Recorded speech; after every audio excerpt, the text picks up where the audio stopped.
The dispossessed. At the base of Asia's social pyramid are the people no one puts on charts, because that would mean admitting they exist. Start with the Rohingya, one of the world's most persecuted minorities, chased out of Myanmar, crammed into refugee camps in Bangladesh, and denied citizenship anywhere. Their passport? A piece of paper that says, "Please don't shoot." Thailand's hill tribes have lived in northern mountains for generations, but remain stateless because Thailand doesn't recognize them as citizens. In Malaysia, descendants of Chinese and Indian laborers brought during colonial times still can't prove citizenship after living there for over a century. China's Uyghurs face a different kind of erasure: mass detention, forced sterilization, and re-education camps that strip away identity itself. When your culture is labeled terrorism, statelessness becomes the goal, not an accident. The Bihari community in Bangladesh, Urdu speakers who backed Pakistan in 1971, then got abandoned by both countries.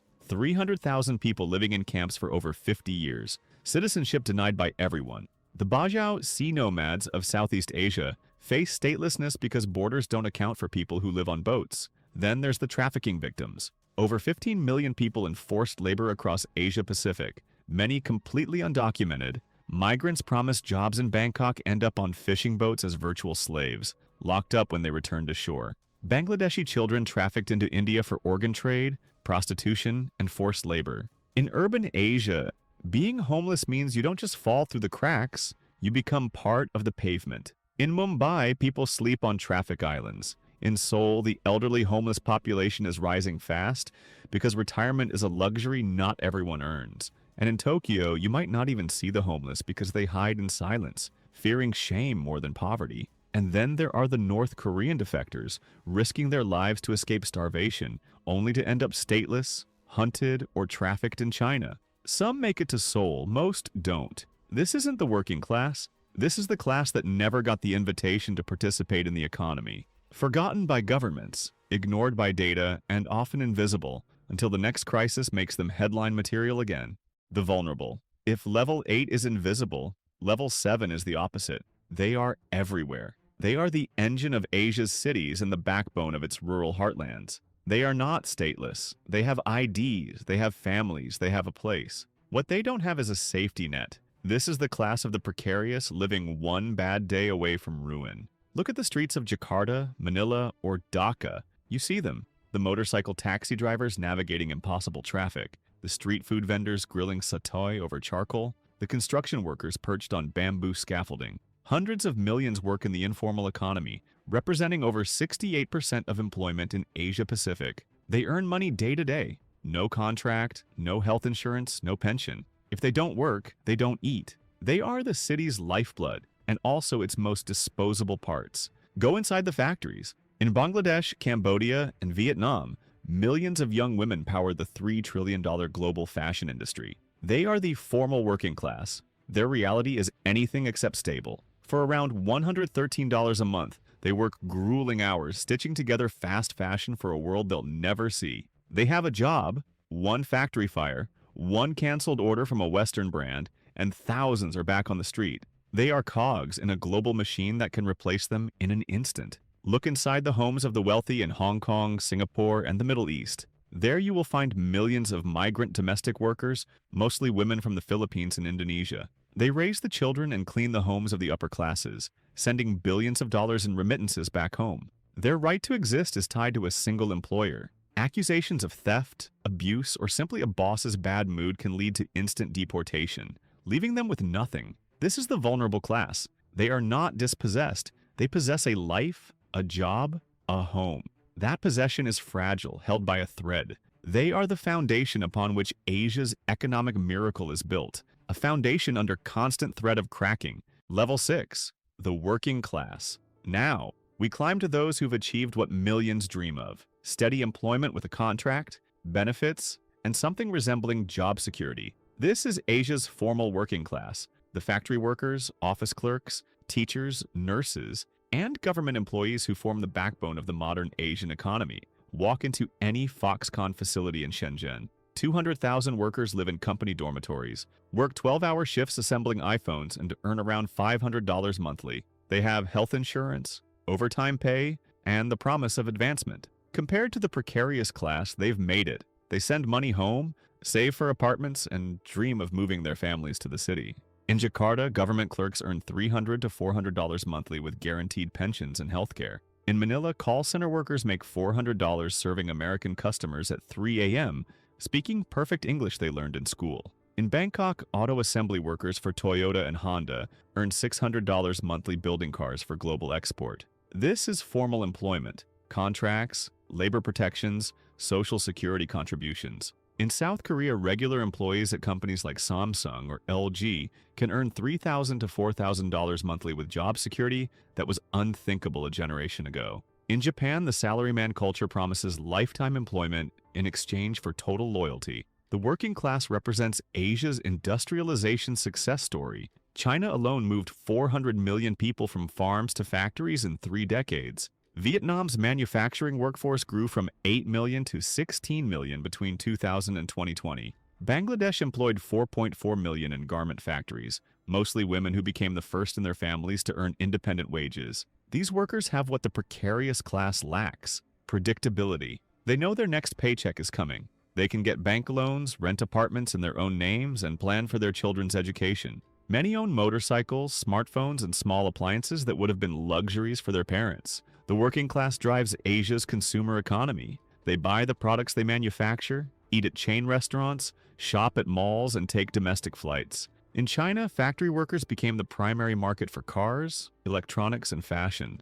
In India, the expanding working class fuels demand for everything from Bollywood movies to cricket leagues. Their children attend universities their parents never dreamed of accessing. In Vietnam, factory workers save to send kids to college. In Thailand, assembly line workers invest in their children's English lessons. Social mobility feels real and achievable. The working class has union representation, labor laws, and political voice. South Korean workers can strike and negotiate. Japanese employees have job protection laws. Chinese workers have official channels for grievances, though limited. This is stability in motion. Not wealthy, not poor, but secure enough to plan beyond next week's groceries. The working class built Asia's economic miracle and remains its most reliable foundation. Level 5. The middle class. Here's where Asia's economic miracle becomes personal. The middle class, engineers, managers, small business owners, doctors, and university professors who earn between $1,000 to $5,000 monthly.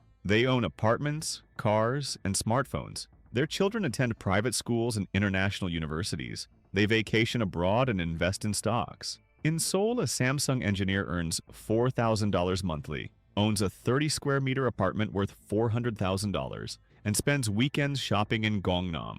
In Mumbai, an IT manager makes $2,000 monthly, lives in a gated community, and sends his daughter to American University. In Bangkok, a bank manager earns $1,500, drives a Honda Civic, and takes family trips to Japan. This class didn't exist 30 years ago in most of Asia. China's middle class grew from practically zero in 1990 to 400 million people today. India added 300 million to its middle class since 2000. Vietnam's middle class expanded from 12% to 26% of the population in 2 decades. They consume like Americans but earn like developing world professionals. A middle-class family in Jakarta spends $800 monthly on groceries, education, and entertainment. More than many Western families, but still a fraction of their income. They buy branded clothes, eat at restaurants, and own multiple electronic devices. Real estate defines their wealth and anxiety. In Chinese cities, middle-class families spend 70% of their income on mortgage payments for apartments they may never fully own. In Singapore, a middle-class couple needs 20 years to buy a public housing flat. In Mumbai, software engineers live with parents because apartments cost 20 times their annual salary. The middle class created Asia's service economy. They eat at restaurants, hire domestic help, use ride-sharing apps, and buy insurance. In China, middle-class consumption supports 200 million service jobs. In India, their spending drives everything from e-commerce to entertainment industries. They have political influence and social mobility. Middle-class protests toppled governments in Thailand and Hong Kong. They demand clean air, better schools, and accountable governance. Their votes matter in democracies, and their opinions shape policy in authoritarian states. Their children study abroad, work for multinational companies, and often emigrate. Brain drain is middle-class mobility. Indian engineers move to Silicon Valley, Chinese students stay in American universities, Korean professionals relocate to Singapore. This is Asia's consumer class and political force, wealthy enough to have options, educated enough to demand change, and mobile enough to leave when dissatisfied. Level 4. The upper middle class. Welcome to the professional elite, the senior executives, successful entrepreneurs, top doctors, and government officials earning $5,000 to $20,000 monthly. They live in penthouses, drive luxury cars, and send children to international schools. This is where money stops being about survival and starts being about status. In Hong Kong, a bank director earns $15,000 monthly, owns a 1,000 square foot apartment worth $2 million, and employs a Filipino domestic helper. In Singapore, a tech executive makes $12,000, lives in a private condo, and vacations in Europe twice yearly. In Tokyo, a pharmaceutical company manager earns $8,000, owns property in multiple cities, and collects vintage watches. Their children attend schools that cost more than working-class families earn annually. International schools in Shanghai charge $40,000 yearly. Elite prep schools in Seoul cost $50,000. Private universities in India demand $100,000 for four-year degrees. These families pay because education is their primary investment strategy. Political connections matter at this level. They know ministers personally, attend embassy receptions, and influence policy through business associations. Wealth management becomes sophisticated. Swiss bank accounts, Singapore property trusts, Hong Kong stock portfolios. They hire financial advisors, tax consultants, and estate planners. Money isn't just saved, it's strategically deployed across currencies and jurisdictions. Their lifestyle is globally integrated. Children study at Harvard and Oxford. Wives shop in Paris and Milan. Husbands network at Davos and attend industry conferences worldwide. They live in Asia but participate in global elite culture. This class controls capital, creates employment, and bridges Asia with the global economy. They're wealthy enough to be insulated from local economic shocks and connected enough to capitalize on international opportunities. Level 3. Conglomerate families. Now we enter dynasties. These are the families that built modern Asia. The Lees of Samsung, the Ambanis of Reliance, the Salims of Indonesia, the CPs of Thailand. Multi-generational wealth measured in billions, not millions. They don't just own businesses, they own entire economic sectors. South Korea's chaebols control 60% of the country's GDP. Samsung alone generates revenue equal to 20% of South Korea's entire economy.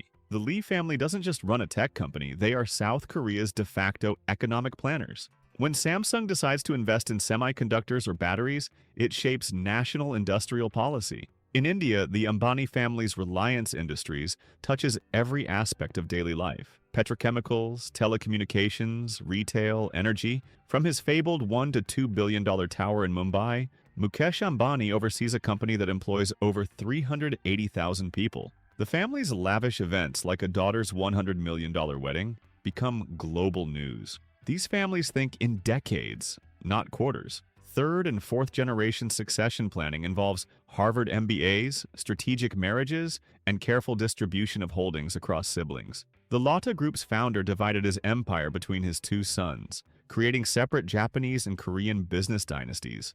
Government relationships are institutionalized. Ministers attend family weddings. Presidents visit company headquarters. Policy discussions happen in private dining rooms, not parliament buildings. In Malaysia, the Genting family's casino empire required decades of political cultivation across multiple administrations. Their wealth transcends national boundaries. The Lee Ka-shing family moved assets from Hong Kong to Canada, the UK, and Europe as political winds shifted. Indonesian Chinese families maintain business empires across Southeast Asia, hedging against local political instability through geographic diversification. These families survived colonialism, wars, revolutions, and economic crashes by adapting faster than governments. They employ millions, influence elections, and shape Asia's integration with global markets. Their decisions affect entire nations' economic trajectories. Level 2. Tech moguls. Here's where old money meets new algorithms. Asia's tech billionaires who built digital empires in 2 decades and now rival traditional conglomerates in wealth and influence. They didn't inherit steel mills or shipping companies. They created platforms that billions use daily. Jack Ma turned English teaching into Alibaba, China's e-commerce empire, which reached a peak valuation of over $500 billion. From a $20,000 apartment in Hangzhou, he built platforms that process more transactions than Visa and MasterCard combined. Alibaba's Singles Day sales exceed Black Friday and Cyber Monday together. His company employs 220,000 people and touches every aspect of Chinese commerce. Masayoshi Son built SoftBank into Asia's most aggressive tech investor. His $100 billion vision fund backed Uber, WeWork, and hundreds of startups across 3 continents. One bad bet on WeWork cost him $10 billion. Pocket change for someone worth $30 billion. He thinks in 300-year investment horizons and calls himself a crazy guy. Pony Ma created Tencent, China's social media and gaming giant worth $400 billion. WeChat connects 1.2 billion users for messaging, payments, gaming, and shopping. His company earns more from video games than Sony, Nintendo, and Microsoft combined. Chinese teenagers spend more time in Tencent's virtual worlds than the real one. Southeast Asia's tech kings conquered fragmented markets. Anthony Tan built Grab from a Malaysian taxi app into Southeast Asia's super app with a peak valuation of $40 billion. Forrest Li created Sea Limited, combining gaming, e-commerce, and digital payments across 6 countries. These platforms unified markets that governments couldn't integrate. Their wealth accumulates faster than traditional billionaires. Huang Zheng built Pinduoduo, China's discount shopping app, in 5 years and became worth $30 billion. Zhang Yiming created TikTok's parent company ByteDance, now valued at $400 billion. They achieved in years what conglomerate families needed generations to build. Government relationships are complex and volatile. Beijing celebrated Jack Ma until Ant Financial threatened state banks, then disappeared him for months. India banned Chinese apps but courted their investments. Singapore welcomes all tech money while monitoring data sovereignty. Political winds shift faster than IPO timelines. This is Asia's newest aristocracy, wealthy enough to buy countries, influential enough to reshape geopolitics, and young enough to rule for decades. Level 1. The sovereign apex. At the top sits the ultimate power, those who don't just participate in the economy but control the rules of the game itself. They command armies, write laws, and can humble billionaires with a single decree. This is where wealth meets state power, and state power always wins. When Jack Ma got too powerful, China's Politburo Standing Committee didn't compete with him. They canceled his $37 billion IPO, made him disappear for months, and broke up his empire. One phone call from Zhongnanhai erased more wealth than most countries produce annually. This isn't business rivalry. This is sovereign power reminding capital who's really in charge. China's princeling families descend from revolutionary elders and sit atop the world's second-largest economy. Xi Jinping's father was a Communist Party founder. His family doesn't just influence policy, they are policy. When they decide China pivots to electric vehicles or bans crypto mining, trillion-dollar markets reshape overnight. Their power isn't measured in net worth, but in nuclear weapons and 1.4 billion citizens. Thailand's King Maha personally controls the Crown Property Bureau worth $60 billion, plus constitutional authority over 70 million subjects. His wealth is immense, his power is absolute. No Thai businessman, however rich, can challenge royal decree. When the monarchy speaks, the military obeys and markets follow. These rulers survived colonialism, world wars, and revolutions not through business acumen, but through control of state power. They command loyalty, not just capital. Their decisions reshape nations, not just companies. Political dynasties across Asia wield power that money cannot buy. The Nehru-Gandhi family in India, the Marcos family in the Philippines, the Park family in South Korea. They lose elections and return decades later because their power is rooted in national identity, not stock portfolios. This is sovereignty, the power to make laws, command armies, and rewrite constitutions.